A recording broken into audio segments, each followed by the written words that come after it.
Jesus Cristo é o Senhor no céu, na terra y debaixo. Amén, hermanos. Pues en esta segunda ronda de preguntas, yo quisiera, pues, hay 3 preguntas en cuanto a los dones, ¿sí? Entonces la primera pregunta es, ¿todos podemos tener dones? Esa es la pregunta.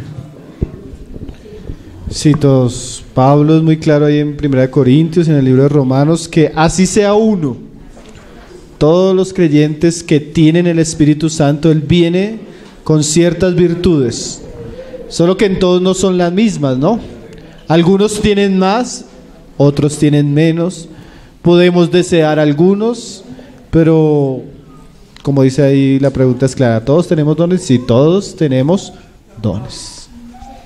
Solo que hay algunos que cuando usted lee la lista son más sobresalientes que otros, más codiciables algunos para algunos que otros, porque algunos queremos hablar en lenguas, pero no queremos tener el don de misericordia. Unos quieren profetizar, pero no quieren tener el don de servicio. Pero son dones que el Señor da a su cuerpo en su diversidad y en según su soberanía. Amén.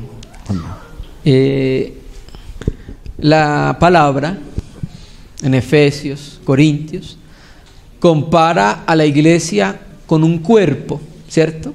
Para que por nosotros podamos entender la analogía.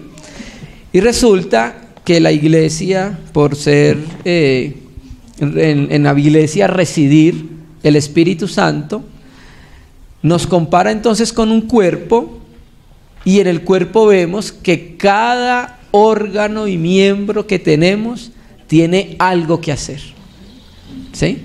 Entonces el Espíritu Santo, por ser residente en la iglesia, ha dado dones. Entonces cada cristiano tiene empleo en la casa de Dios, tiene dones porque el Señor ha repartido, como ya se ha dicho entonces, de diferente manera, según la multiforme sabiduría de Dios, pero hay. Entonces cada cristiano tiene empleo. Amén, hermanos. Estas 2 preguntas, pues yo las quiero como relacionar, porque digamos, la primera es, ¿qué es el hablar en lenguas? ¿Sí? Pero aquí el otro hermano dice que que yo debo ser bautizado con el Espíritu Santo y la señal es hablar en lenguas. Si yo hablo en lenguas, no soy bautizado y por tanto no tengo salvación. Entonces esa es las preguntas en 2 en 1, digamos. 2 en 1, ok. Entonces la primera era, ¿qué es hablar en lenguas? Ok. Un don del Espíritu Santo. Ya. Claro. Sí, completamente, ¿cierto? Es un don del Espíritu Santo. Hechos 2 nos muestra muy claramente cómo ese día se derramó del Espíritu Santo, y una de las expresiones de ese don, del don del Espíritu Santo, sus manifestaciones fue en hablar otro idioma, lenguas. En 1 Corintios 14, nosotros estuvimos haciendo un ejercicio y aparece 2 veces la palabra lengua extraña, ¿cierto? Y en una tercera aparece acompañada con la palabra, voy a leerlo para no decirlo de memoria, lengua desconocida. Resulta que en las 3 veces donde dice lengua extraña y lengua desconocida, en los manuscritos griegos más antiguos ninguno dice extraña y desconocida, solo dice lengua, ¿cierto? Entonces, ahorita que estuvimos con los hermanos en Cuba, los hermanos tienen unos dones bien especiales, y en uno de ellos una hermana tenía dones de lengua e interpretación de lenguas. La experiencia que nosotros vimos y una experiencia que nos contaron ellos fue que una persona entró a la comunión, lo invitaron, la persona sabía hablar italiano.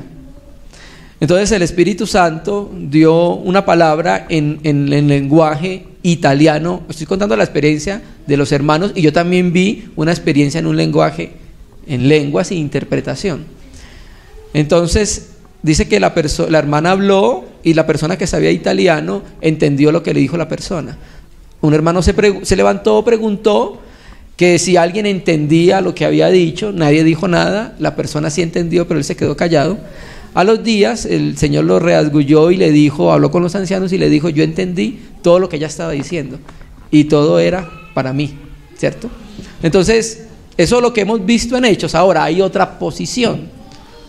Hay otra posición, otra interpretación de las lenguas, y es que un sector del cristianismo, sobre todo el movimiento neopentecostal, dice que las lenguas es que hay una persona que habla en un lenguaje que no se entiende, o sea, inteligible, un lenguaje que no se entiende, y que la persona que está escuchando puede entender lo que ella está diciendo, pero el lenguaje no se entiende, o sea, no es un lenguaje conocido, ¿cierto? Esa es lo que otro sector del cristianismo entiende acerca de eso.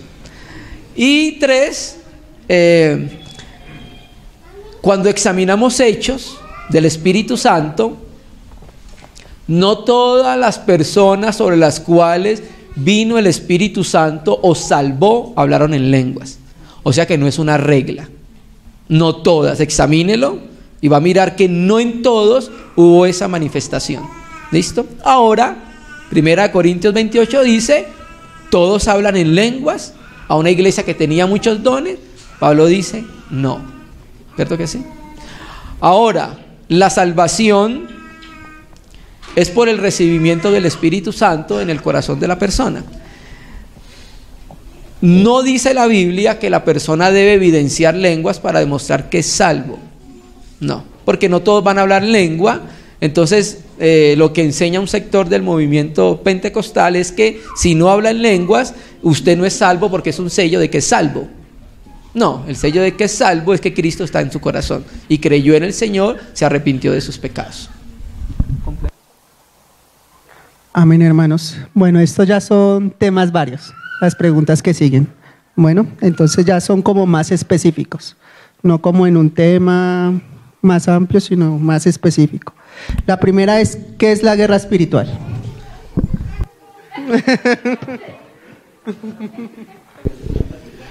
Bueno, es evidente que la guerra espiritual no es un lenguaje fuera de la Biblia, ¿no?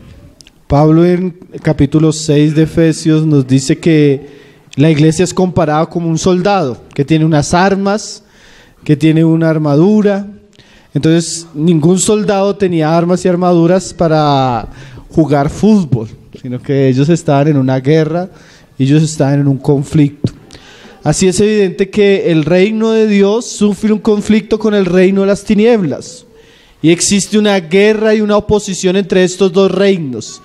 Y esa guerra existe desde el Génesis. El Señor puso una enemistad desde Génesis, se ha desarrollado a través de los tiempos. Y ahora nosotros como pueblo de Dios hacemos parte de ese conflicto cósmico entre Cristo y Satanás. Entre la simiente de la mujer y la simiente de la serpiente. Ahora, la guerra espiritual que se describe en las Escrituras es bien diferente a la guerra espiritual que se habla en el movimiento neopentecostal o en algunos movimientos carismáticos y pentecostales. Porque hoy en día el cristianismo habla de una guerra que no tiene raíces bíblicas, ¿sí? Donde los cristianos están atando y desatando, donde los cristianos llegan a una ciudad y hacen planes para derribar las potestades de esa ciudad, donde los cristianos identifican las potestades y confiesan un conflicto lleno de ingredientes que no se encuentran en las Escrituras. Yo pudiera recomendarles un estudio muy bueno de Efesios 6 del hermano John MacArthur. Él en ese estudio habla lo que es la guerra espiritual en la vida cristiana, haciendo una descripción de cada una de las partes de la armadura y lo que verdaderamente es ese conflicto. Por ejemplo, como para que usted se haga una idea, el yelmo de la salvación. ¿Dónde se pone el yelmo? ¿Dónde es la guerra? En la mente. La guerra muchas veces no es atando y desatando demonios. La guerra es poniendo todo pensamiento a los pies de Cristo. ¿Me está entendiendo por qué le digo que el conflicto o la guerra espiritual que se habla en nuestros días es diferente al que estaba describiendo Pablo en Efesios 6? Entonces hay una serie de herramientas que Pablo dice ahí. Por ejemplo, el calzado. ¿Cuál es el calzado ahí? El evangelio. Entonces, ¿cómo debemos ir? ¿Pisoteando demonios y haciendo cánticos donde estamos pisoteando a Satanás? ¿Así se avanza en el reino de Dios? ¿Cómo se avanza el reino de Dios? Predicando el evangelio, llevando a las personas al arrepentimiento de la fe genuina en Cristo. Entonces, definitivamente este es uno de los temas que el cristianismo se ha perdido, porque el movimiento, especialmente de la prosperidad, introdujo unas prácticas llamadas guerra espiritual, llamadas prácticas del reino, que son muy distantes de las escrituras, mas no son muy comunes, ¿no? Entonces hoy tenemos a los cristianos haciendo una serie de prácticas que son ajenas a lo que enseñan las escrituras en cuanto a lo que debería ser el verdadero conflicto de los cristianos. Entonces sería muy bueno algún día poder, o bueno, ahí está el estudio del hermano, que yo pienso que de los pocos que he escuchado que me ha gustado y que ha sido muy claro en relación a eso. Usted lo podría escuchar, eso está en internet, sí, en cuanto a lo que es la guerra espiritual. Aporto un poco a lo que se ha dicho con mucha claridad. Se enseña hoy acerca de que cuando llegamos a algún lugar tenemos que empezar una guerra contra los principados y potestades que hay. Me leí un libro, no voy a decir el nombre para que no lo lean, donde ubicaron unos potestades en Turquía, y entonces se fueron hasta Turquía a hacer guerra espiritual en un monte X, porque ahí habían identificado ciertas potestades. Lo más confiable para el cristiano es su palabra, la palabra de Dios. Y cuando nosotros miramos el proceder de los apóstoles, nos vamos a encontrar cómo debe ser nuestro proceder. Aquí tengo el caso en Hechos 16, donde Pablo llega a Filipos, predica el evangelio, y en el camino de predicar el evangelio se encuentran con una muchacha que tiene un espíritu de adivinación, de pitón. Hermanos, efectivamente nuestra lucha no es contra carne y sangre, pero la escritura nos deja un registro equilibrado de cómo debe ser nuestro proceder, ¿cierto? Cuando estemos predicando el evangelio nos vamos a encontrar con ciertas situaciones, pero la lucha espiritual no es solamente, digamos, expulsar demonios. La lucha espiritual tiene muchos aspectos para que nosotros consideremos, ¿sí? ¿No le parece una lucha espiritual la guerra que tenemos enfrascado contra el viejo hombre?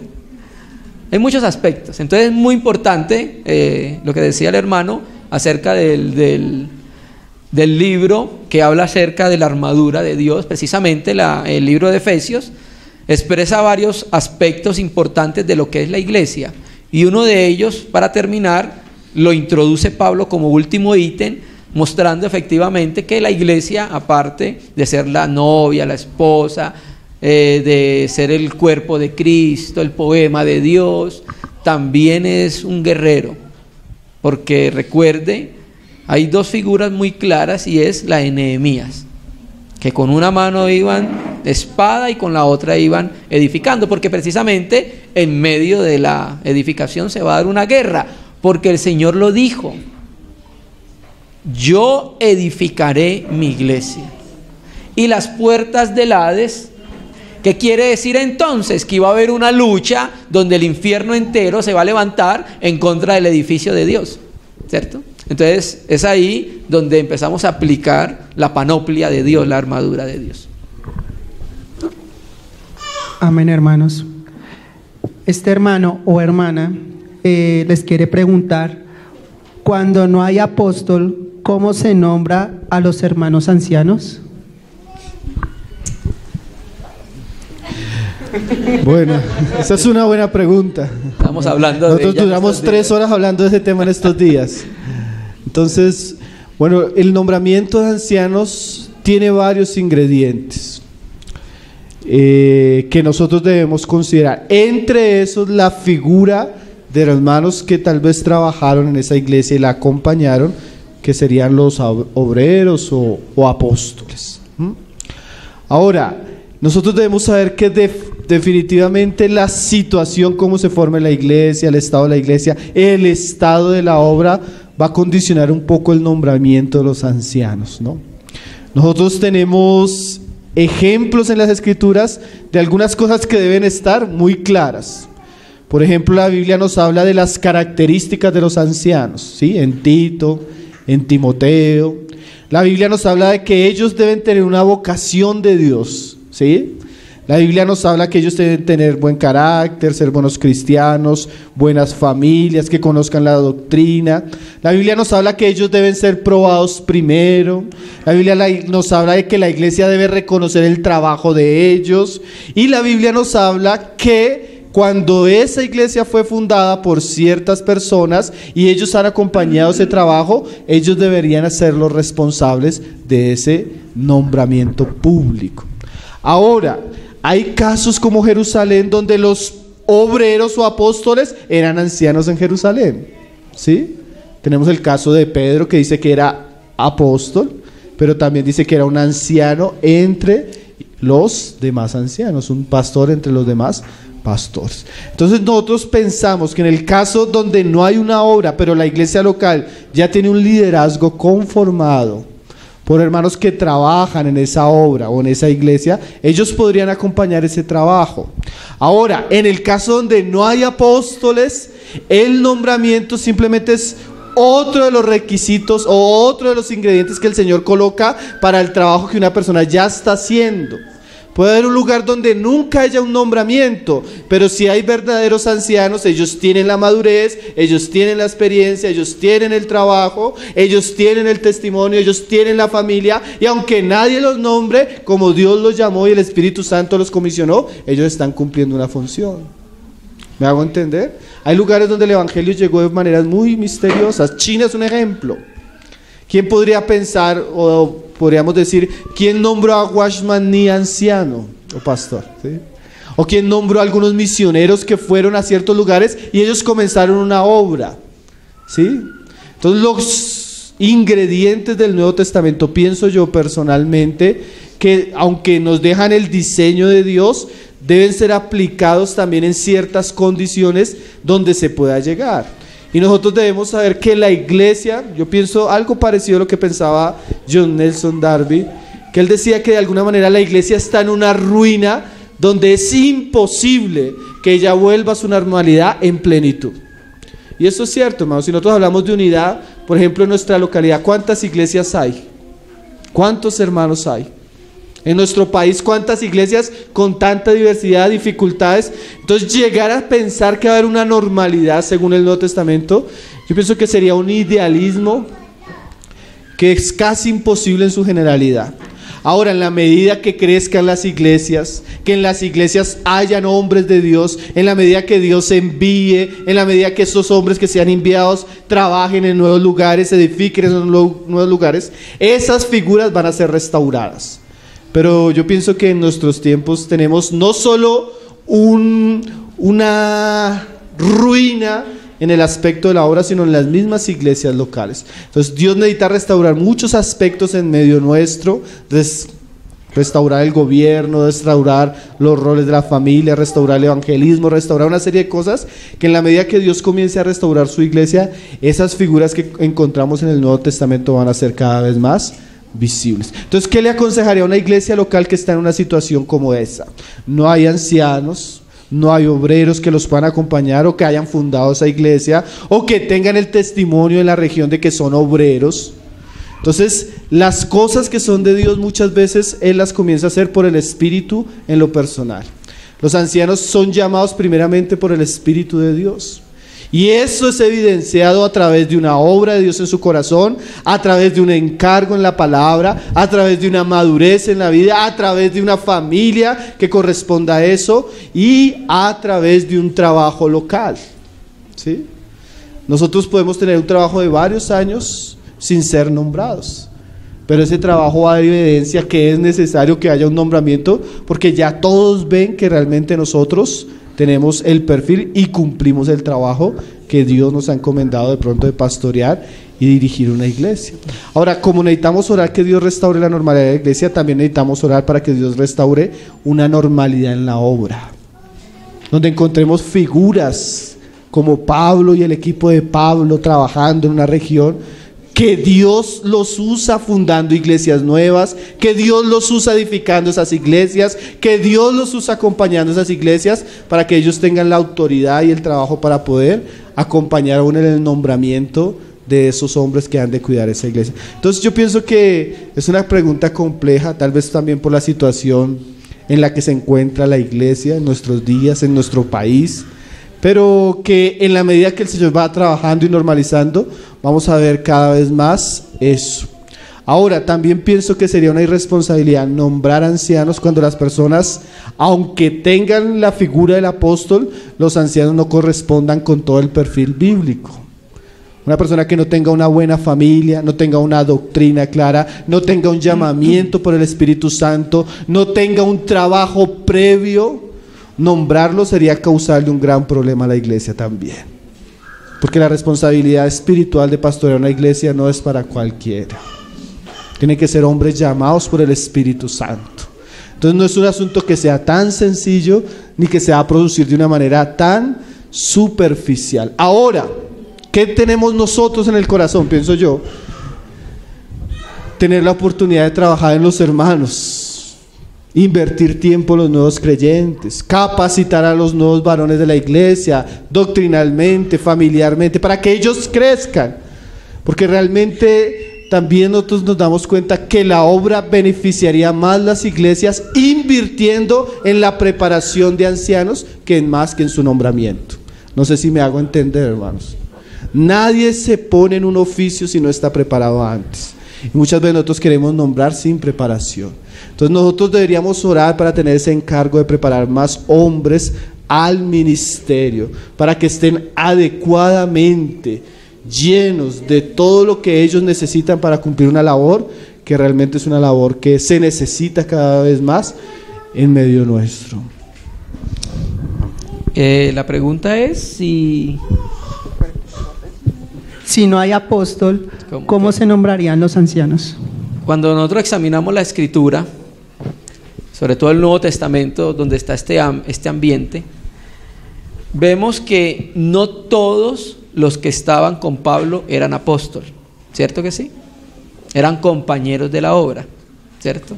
Unos trabajaban en una región, otros trabajaban en otra región y estaban en comunión con las iglesias y con el apóstol. Entonces, viendo esto, lo que decía el hermano, los obreros que trabajan, que vienen acompañando iglesias, que conocen el proceso de las iglesias, como era el caso de Tito. Tito es un caso muy particular, porque Tito era un compañero en la obra con Pablo y tiene un encargo de la obra, es cuando llega a la ciudad, a la isla de Creta, y para que él pudiera hacer ese trabajo de corregir lo deficiente y nombrar ancianos, era porque él venía acompañando el trabajo de las iglesias en Creta, porque eran varias iglesias. Entonces hay varios ingredientes que se deben tener en cuenta, pero en este caso, y como no están registrados, pero creemos que en muchos casos del Nuevo Testamento sucedieron de la misma manera, donde el apóstol personalmente no iba, sino que había un grupo de hermanos que trabajaban en ciertas regiones y en comunión encomendaba a los hermanos para ello. Amén, hermanos. Bueno, este hermano o hermana dice: ¿cuál es el instructivo si los hermanos no se reúnen en una casa, sino en un local, respecto a cómo se paga el arriendo del mismo?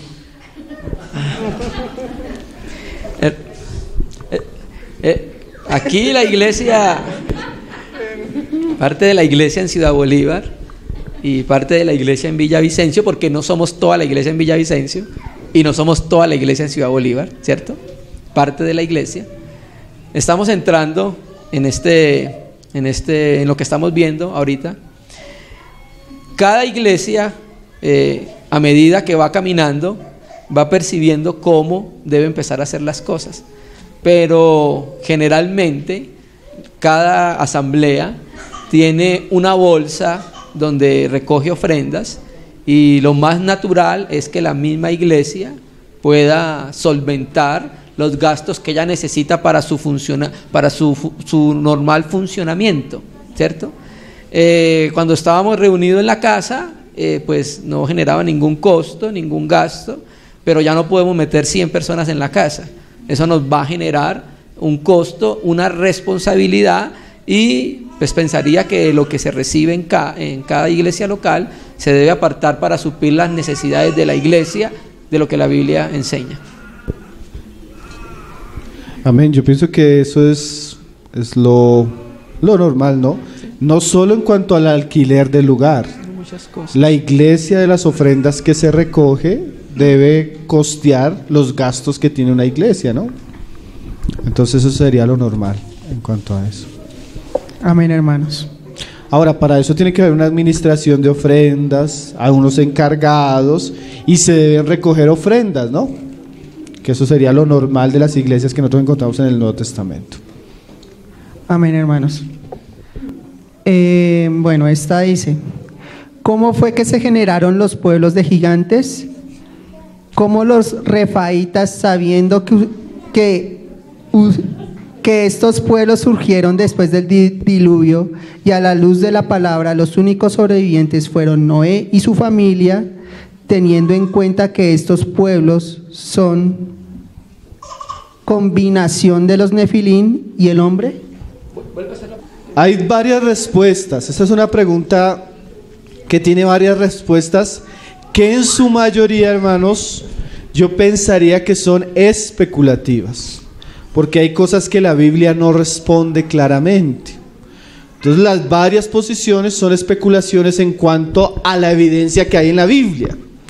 Entonces hay algunos hermanos que interpretan el asunto así: hubo mezcla de los ángeles con los hombres antes del diluvio y después del diluvio. ¿Sí? Esa es una interpretación. ¿Por qué? Porque vemos Nefilín antes y Nefilín después. Entonces puede ser que la caída de estos ángeles pueda haber sido en varias partes. Esa es una posición. Otra es que el pasaje nos dice que hombres sobrevivieron: Noé y su familia al diluvio. Pero ahí no se resalta si otras criaturas sobrevivieron. El hermano Gino, él respondía a esta pregunta de la siguiente manera: como eran Nefilín o gigantes, eran una mezcla híbrida entre hombres y ángeles. Entonces se habla mucho hoy en día de reptilianos, ¿sí? Entonces, como son esa mezcla, decía él, entonces ellos podrían sobrevivir en el agua. Esa es otra interpretación. Entonces, ahora, ¿qué es lo que uno puede ver en las Escrituras? Que habían antes y habían después. Las maneras como estaban antes y después, yo pienso que quedan en el ambiente de la especulación. Y como decía C.S. Lewis, si nosotros somos bíblicos, deberíamos hablar hasta donde la Biblia habla y callar donde la Biblia calla. Y hay cosas que Dios dejó en el ambiente de los misterios. Entonces nosotros también deberíamos aprender esas cosas, a dejarlas en ese ambiente. Yo pienso que a veces nosotros tenemos una tendencia, una curiosidad en asuntos donde Dios no habla, y los asuntos que Dios habla casi no nos interesa conocerlos a profundidad. El texto, hay muchas interpretaciones en base al silencio de la Biblia. El texto de la Biblia en Génesis 6 es muy claro de la procedencia de los Nefilín, o los Nefileo, verbo que significa los caídos. Más adelante el Espíritu Santo nos lleva al diluvio, y toda forma de vida, en todo lo que había aliento, desaparece. Luego, en el libro de Génesis, en los tiempos de Abraham, aparecen los gigantes otra vez, los refaítas. Y si usted lee Deuteronomio 2, los semitas, los hijos de Aná o los anaseos, los sonsomeos, eran tribus enteras de gigantes, hermano. Pero pasa algo.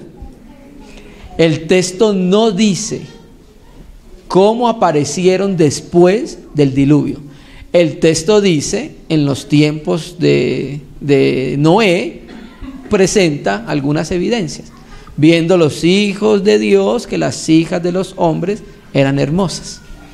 Eso es lo que dice el texto, síguelo leyendo. Pero después no dice nada. Yo siento que hay que respetar ese silencio de la Biblia. Sea que, como dicen algunos, Alducin dice que se metieron debajo de la tierra y ya sobrevivieron. Otros, como nuestro hermano Gino, dice que sobrevivieron al diluvio. Pero no podemos afirmar ninguna de las dos. Solo podemos decir, sucedió algo, que el Espíritu Santo cayó en cuanto a la manera como nuevamente aparecen tribus enteras de gigantes. Ya. Amén, hermanos. Y resulta que generalmente nosotros somos apasionados por las cosas que no dice la Biblia, ¿cierto? Sobre todo escatología, sobre todo estas cosas. Entonces, vamos a respetar el silencio de la Biblia. Amén, hermano. Listo. La siguiente pregunta es: ¿de dónde salen los 124,000 y quiénes son? Aquí dice 124,000. No, sí. Yo creo que hay 144. No salen, no aparecen en la Biblia. No hay 124,000. Hay 144,000. La siguiente pregunta.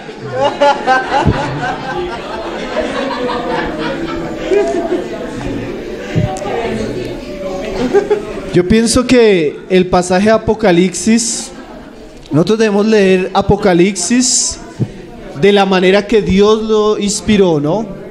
Y el lenguaje simbólico en Apocalipsis es característico de todo el libro. El Señor habla a través de señales.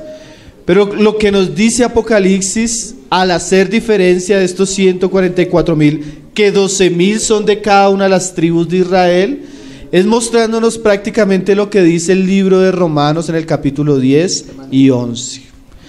Va a haber un remanente de judíos que se conviertan cuando suceda la consumación del tiempo de los gentiles y el Señor se vuelva a Israel y Israel sea salvo. Entonces, no son los testigos de Jehová, no son los mormones, es el remanente de Israel que va a ser salvo en los últimos tiempos. Amén. Que serán judíos cristianos seguramente, que serán judíos arrepentidos seguramente, y que serán judíos que darán testimonio del Señor y sufrirán por ese testimonio. Sí. Amén. 12,000 sellados de cada tribu. Y la particularidad del sello, ese es el sello de Dios, hermano. Entonces son judíos, completamente claro, en un tiempo donde Romanos lo explica, que Israel se volverá al Señor. Amén, hermanos. Listo.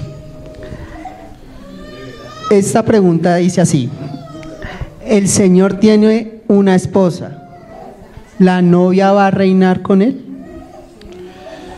Bueno, yo entiendo un poquito la pregunta que la persona que la escribió me hacía. A veces se hace la diferencia, hermanos, de que una es la novia y otra es la esposa, ¿sí? Entonces la que va a reinar es la esposa, entonces la novia es otra entonces como si se hiciera diferencia de una clase de cristianos que son esposa y otra clase de cristianos que son novia. O sea, de pronto usted ha estado en esa discusión.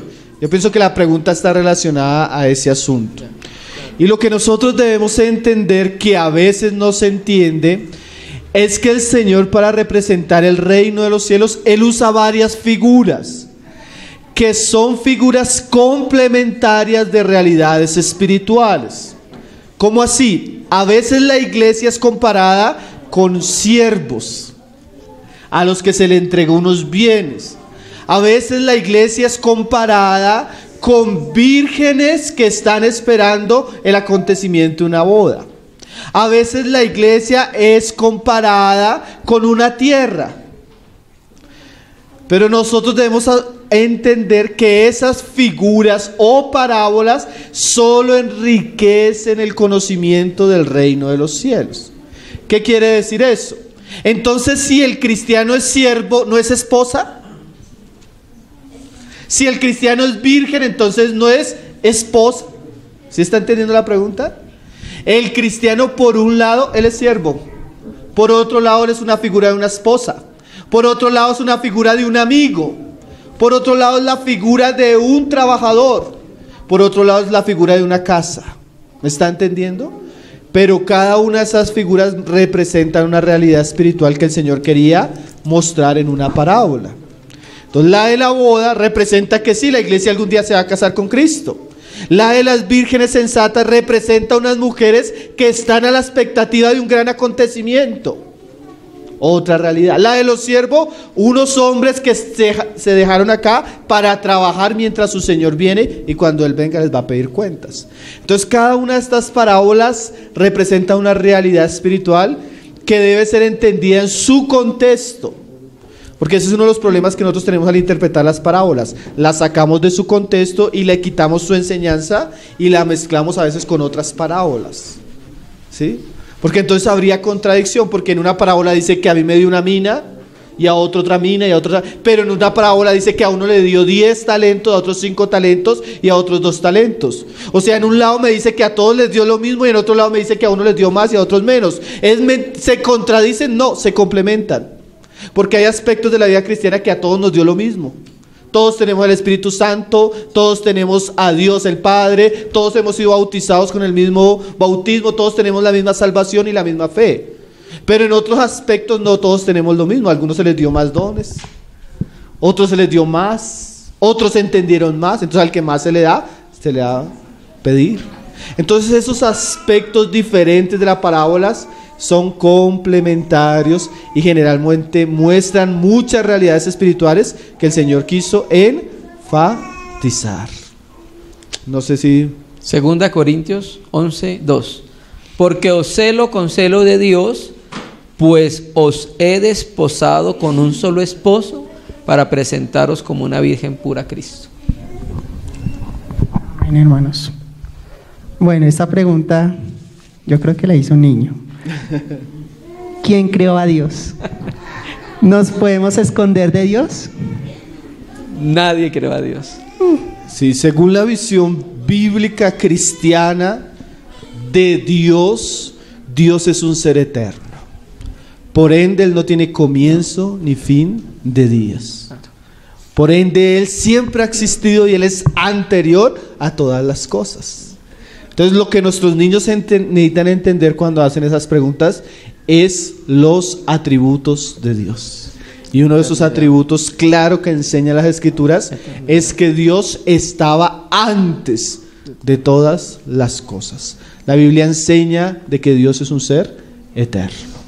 Y la otra pregunta, porque los papás yo pienso que deberían estudiar esos libros de los atributos de Dios para responder preguntas a sus hijos. Si Dios nos ve en todo lado, si nos podemos esconder de Dios, no nos podemos esconder. Aunque intentemos, ¿se acuerda que Adán y Eva se intentaron esconder de Dios? Pero el Señor le dijo, Adán, ¿dónde estás? ¿Sí? ¿Por qué te escondes? Entonces, otro de los atributos que nos habla las Escrituras de Dios es que Dios es omnisciente. Quiere decir que Él está presente en todo lugar, en todo momento y en todo tiempo. Quiere decir que Él conoce todas las cosas plenamente y a la perfección. Entonces esos atributos nos muestran también la grandeza de nuestro Dios, su gloria, y también nos llevan a conocerle y a temerle como Dios. Entonces, mamás y papás y hermanos que enseñan niños tienen que prepararse. Las preguntas teológicamente más difíciles vienen de la boca de los niños y de los que maman. Entonces necesitamos aprender a enseñarles teología propia, atributos divinos, de una manera que ellos los puedan entender. Porque Dios también nos dio la capacidad de alguna manera en nuestra mente de entender un poco esas grandezas inconmensurables del ser divino. Pero son preguntas importantes, ¿no? Son preguntas que vale la pena considerar. Hermanos, vamos a hacer 2 preguntas más por el tiempo. Amén. Amén, hermano.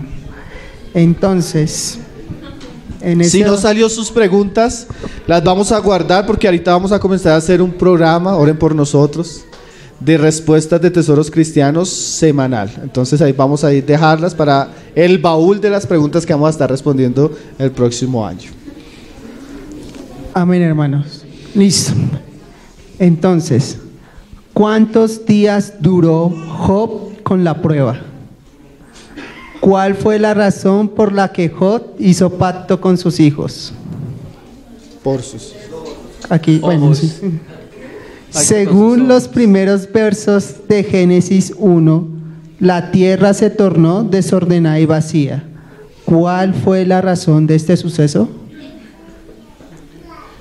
3 preguntas. Son 3. Puedes escoger. Yo pienso que las 2 primeras podríamos obviarlas, que no son Sí, tan importantes. De pronto dejarla de... la última. Según los primeros versos de Génesis 1, Sí.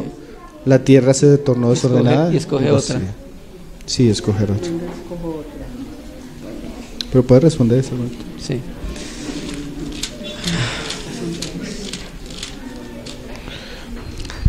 Existen 2 escuelas de interpretación en cuanto a la palabra, el verbo ayetá. Se volvió, se tornó.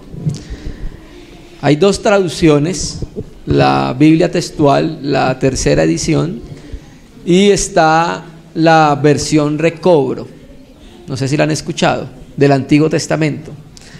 Son las 2 únicas versiones que yo conozco que traducen la tierra se volvió. Y colocan uno de nuestros hermanos muy queridos que tiene esta escuela, es el hermano Nitu Chen, Washman Nee. Él enseña en su libro, creo que es La Iglesia Gloriosa, me parece, no recuerdo. Él enseña que el verbo que se utiliza ahí es el mismo que se utilizó cuando la esposa de Lot se volvió una estatua de sal. No lo era y se volvió una estatua de sal. Otro sector del cristianismo erudito dice que el verbo no significa que se volvió, se convirtió.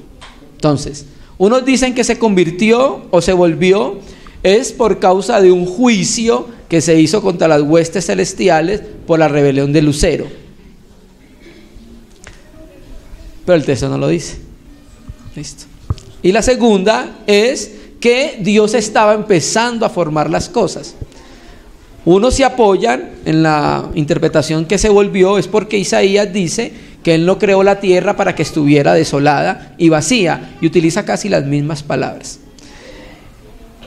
Entonces dicen, Dios no la creó así, entonces la tierra se volvió. Entonces otros eruditos en hebreo dicen, no, Dios era formando, y ese fue el proceso en el que ese momento se encontraba, la tierra, ¿cierto? Entonces, yo personalmente en algún momento me definí porque la tierra se había vuelto, pero estudiando un poco más el asunto, estoy en una situación donde no me puedo definir. Amén. Si alguien tiene la respuesta para que le ayude al hermano. Amén, hermanos. Bueno, la última pregunta es: si el juzgar es malo, ¿por qué juzgamos tanto a otras religiones? Creo que está mal, o sea, sí, la pregunta no está bien formulada desde el punto de vista de la Biblia. La escritura enseña que juzgar no es malo. Lo que pasa es que hay 2 partes de la Biblia, entonces se entra en confusión. Una dice en Mateo, no juzguéis, ¿cierto? ¿Para qué? Pero también en las escrituras muestra de que en la iglesia en Corintio había problemas porque nadie era espiritual para juzgar las cosas, ¿cierto que sí? Entonces lo que nosotros tenemos que entender que esto es un asunto, una lucha espiritual, y esta es una de las maneras de nosotros presentar esta lucha espiritual. Cuando nosotros hablamos de otras religiones, están utilizando la palabra completamente adecuada, religión, del latín religar, volver a unir. Las religiones son el esfuerzo del hombre por volver a llegar a Dios, a una deidad, ¿cierto? ¿Qué hemos entendido nosotros entonces? No es que juzguemos las personas, sino que muchas de las religiones, preste atención, son doctrinas de demonio. Tenga cuidado con eso. Afectan el fundamento de la iglesia. Generalmente la mayoría de religiones atacan el fundamento de la iglesia, que es nuestro Señor Jesucristo. Entonces nosotros no la estamos juzgando, sino que estamos diciendo lo que dice la Biblia. ¿Cierto que sí? Entonces yo creo que la pregunta tiene que formularse bien y tenemos que entender, por ejemplo, en el caso nuestro, que acabamos de ver una serie de heresiología, nosotros estamos evidenciando las obras de las tinieblas.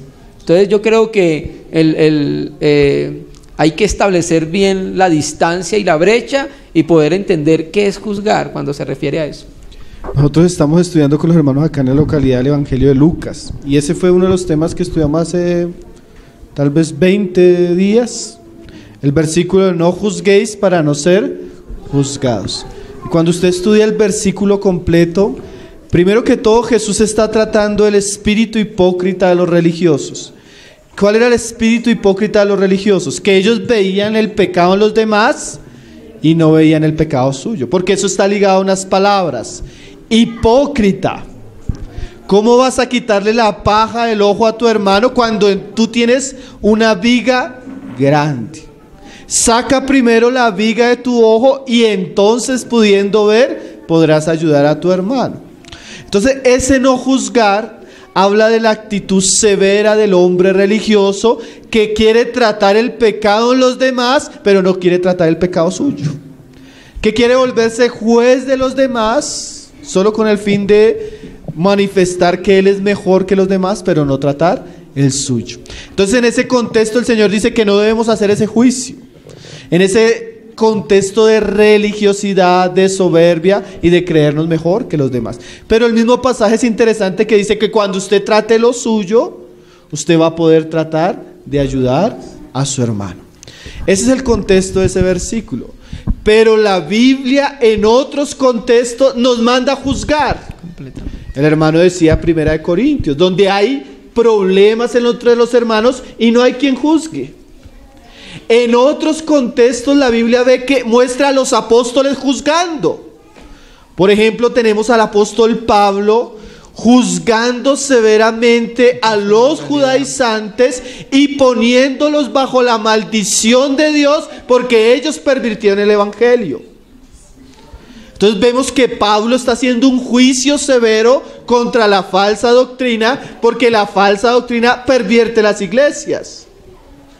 No solo vemos a Pablo juzgando a los falsos apóstoles, vemos a Pablo juzgando a Pedro.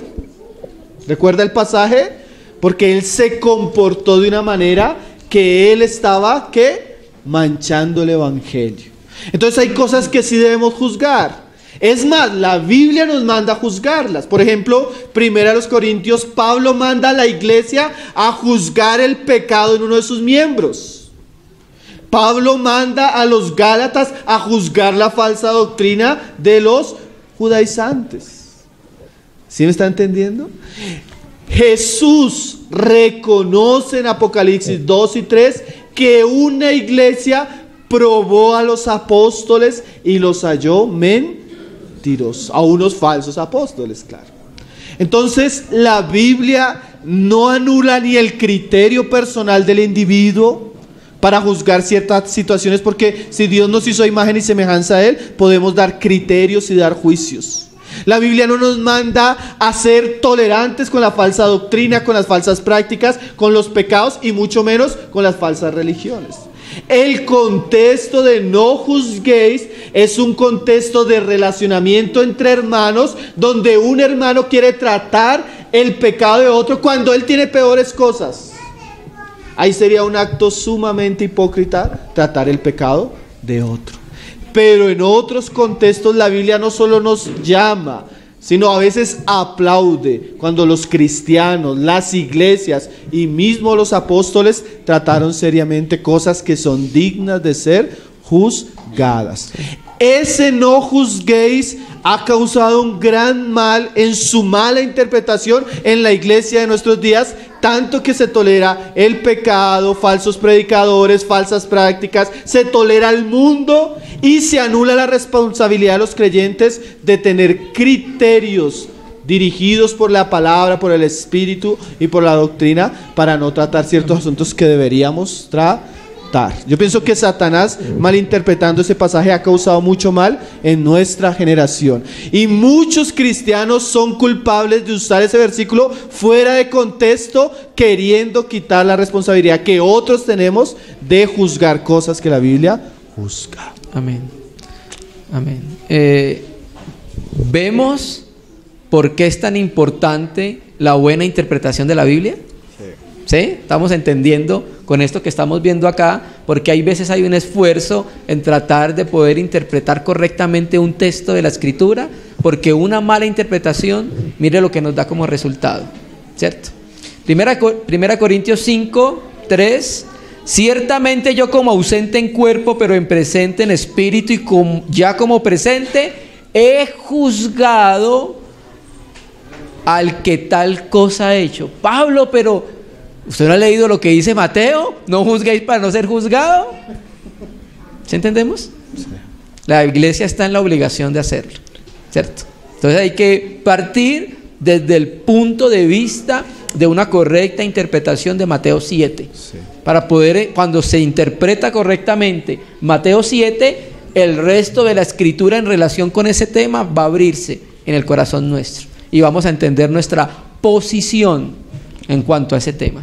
Amén. Y hay un pasaje paralelo que dice el Señor: juzgad con justo juicio. ¿Sí? Amén. Entonces, el mismo que dice no, nos dice háganlo, pero háganlo correctamente. Entonces, la suma de la palabra, hermanos. Satanás es muy sutil en coger un versículo, descontextualizarlo y torcerlo para su propio bien. Amén. Y no solo Satanás, a veces hasta muchos cristianos, hermanos, cogen ese versículo, lo descontextualizan y lo aplican de una manera muy, muy irresponsable. Yo les animaría a los hermanos a escuchar la enseñanza de No juzguéis para no ser juzgados, de la serie El Evangelio de Lucas, porque ahí tratamos un poquito más el asunto con detalle. Quiero leer para finalizar dos textos. 1 Corintios 6. ¿O no sabéis, 6:3, que hemos de juzgar a los ángeles? Apocalipsis 20, verso 4. Y vi tronos, y se sentaron sobre ellos los que recibieron la facultad o la capacidad de juzgar. Un cristiano que no puede ejercer un aspecto que Dios ha delegado a la iglesia, como el juzgar todas las cosas, ¿cómo cree que podrá juzgar a los ángeles? ¿O cómo cree que podrá sentarse en un trono para ejercer un juicio? Consideremos eso, hermanos. Es antibíblico, ¿no? Amén. Amén, hermanos. Yo creo que hemos llegado a nuestro fin. Hubiéramos querido tener un poco más de tiempo. Quedan un poco de preguntas ahí. Si usted no se le respondió su pregunta, échele la culpa a Cristian. No, pero vamos a tratar de hacerlo después de otra manera. La idea es que estos espacios, bueno, si el Señor lo permita, más regularmente podamos tenerlos juntos. Amén. Amén. Entonces vamos a hacer una oración final. No se pare, no haga ruido. Vamos a terminar orando para encomendar al Señor este tiempo. Agradecemos la visita de nuestro hermano, de los hermanos que pudieron estar de Soacha, de Villavicencio, los hermanos de Faca que nos visitan también. Amén. Y los hermanos pues claramente aquí en la localidad.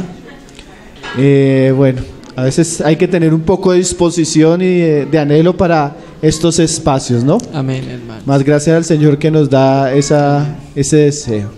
Agradecer también a todos los hermanos el cariño con el que nos reciben. Nos sentimos amados de parte de los hermanos. Para nosotros es muy importante que la comunión entre las iglesias sea entrelazada y sea fortalecida, y precisamente estos espacios son para esto, mis hermanos. Amén. Padre, te damos gracias, Señor. Te damos gracias por este tiempo, por este compartir, por la mutualidad, por tu palabra, por todo lo que hoy nos has concedido vivir como iglesia, Señor. Realmente nosotros somos privilegiados, Señor. Tú nos has escogido, nos has añadido a tu iglesia, Señor, y nos permites disfrutar de la comunión de tu cuerpo, Señor, siendo tú la cabeza, Señor. Que las cosas que se enseñaron hoy, que las cosas que se respondieron hoy, sirvan de enseñanza, Señor, sirvan de aliento, sirvan de instrucción para nuestras almas, Padre. Ao leão de Judá.